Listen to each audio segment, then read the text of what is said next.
Alright, so I'm gonna work on a Game Boy Color for the first time, and... Oh.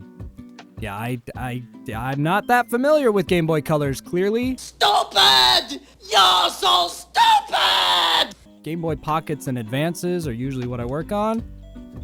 This one seems to work, so I'm gonna give it a backlit screen. This one's in good condition, and I figure the first time doing a mod like this on a Game Boy Color, I might as well do it on one that's already in good working order, so I don't have to figure anything else out, because, you know, my puny brain's gonna struggle to figure out much more than the simplest of tasks. So let's pull this apart and see what we got inside. Pretty standard Game Boy stuff it looks like, so that's a good sign for my stupidity. Get all this out of here and pop these out. Alright, so everything looks pretty normal. We're gonna get this screen out with the crunch method.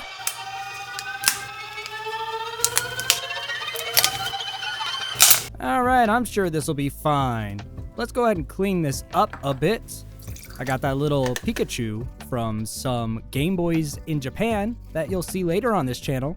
So subscribe for future videos or something. I don't know, that's what YouTubers are supposed to say, I think. Anyway, just making sure that this used old Game Boy is as sparkly as possible, since we're gonna put a fancy screen mod in it or whatever. So, you know, just want it all looking nice, and let's see how this new screen will fit in here.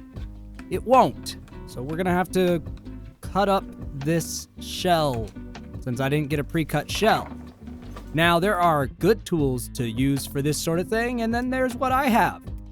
So, here's me using what I have. Really, you should probably use, you know, files and better sort of, I don't know what they call them, those little drill bit thingies that are like mini saws.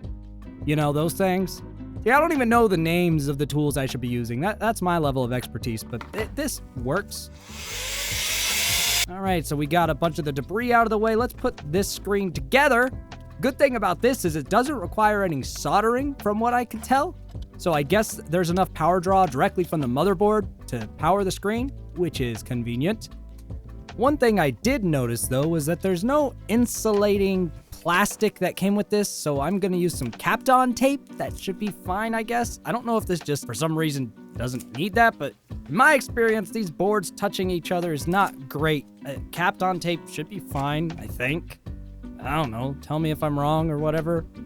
But let's go ahead and get this screen adhered in here, and we'll be on our way to greatness if everything works. So I've got everything, I think, together on this nice and simple project. I wanted something new but easy today, you know? Sometimes you're like, I want to try something new, but nothing crazy. So let's see how this all goes. Okay. I'm noticing a problem. Let me make sure I'm seeing this correctly. But I don't think this front shell is not the right size. So apparently I'm supposed to be doing a little more remodeling on the shell than I originally anticipated.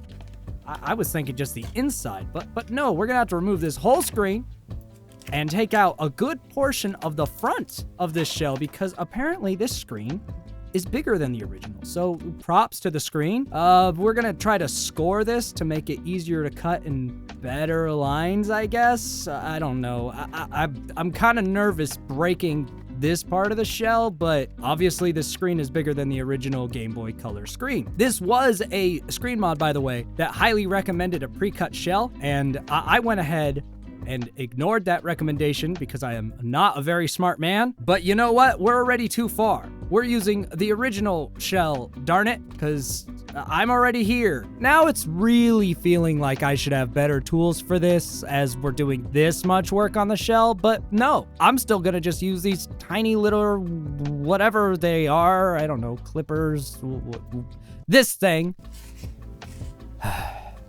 Pliers or something. And nope, looks like we still have more to cut. Okay, keep going. Now I'm trying to smooth the edges as I go as well by kind of just I don't know, rubbing these pliers back and forth to kind of sand it because I don't have a file. All of these tools I'm talking about, I don't even think are that expensive to get. I just don't want to get them, and this adhesive's dead now. So I have to craft my own new adhesive because that adhesive got ruined through this process. This is all just turning into a glorious mess of what should have been an easy project, but it's me. So of course it wasn't easy project. This. Let's just get all this on here. These corners are still a little messy, but I think it'll be fine as long as it's not visible. I love that I use this with a translucent shell too, where it's harder to hide mistakes. I mean, every step of this was just brilliant planning and foresight on my end. But hey, look at it. Look at it! Look at it! Look at it! I want all of you to look at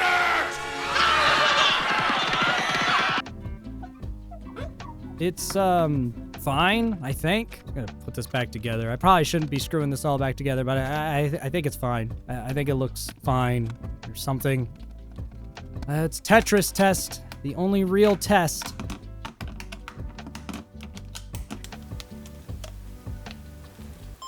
Okay. Yep, this is what I get for screwing it back together. On a quick glance, I think I just have the ribbon cable in wrong because, you know, me and ribbon cables.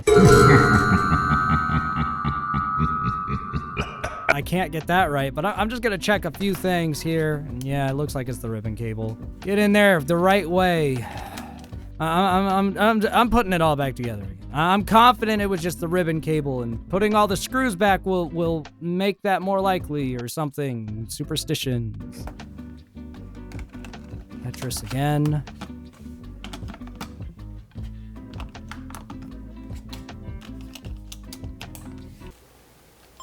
There we go.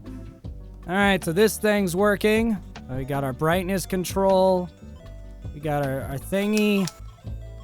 And it works. Looks great. Yay!